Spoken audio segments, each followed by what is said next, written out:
Hi అందరు ఎలా ఉన్నారు? బాగున్నారా? నేనైతే చాలా బాగున్నాను. ఈరోజైతే సింపుల్‌గా టమాటా కర్రీ చేసుకుంటున్నా. ఈ టమాటా కర్రీకి అయితే పెద్దగా ఎక్కువ ఇంగ్రీడియెంట్స్ అయితే ఏం వాడలేదు. జస్ట్ టమాటోస్ అంతే. ఫస్ట్ అయితే ఆయిల్ వేసి అందులో టమాటోస్ వేసుకున్న. ఆ తర్వాత కొద్దిసేపు మగ్గనిచ్చిన తర్వాత పసుపు, అల్లం ఎల్లిగడ్డ వేసిన.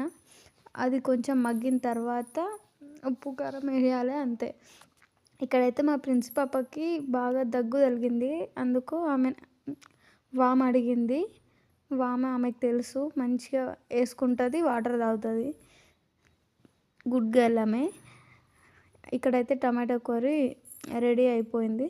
చూడండి, ఉప్పు కారం వేసిన తర్వాత మళ్ళీ కొద్దిసేపు మగ్గనిచ్చిన. అందులో కొంచెం వాటర్ యాడ్ చేసిన. అంతే, ఇంకా క్లోజ్ చేసి పెట్టి చిన్న మంట మీద ఎక్కువసేపు ఉడకనివ్వాలి. లాస్ట్లో కొత్తిమీర వేసి ఇంకొంచెం సేపు మగ్గనిచ్చి వదిలేస్తే అంతే, టమాటా కర్రీ రెడీ.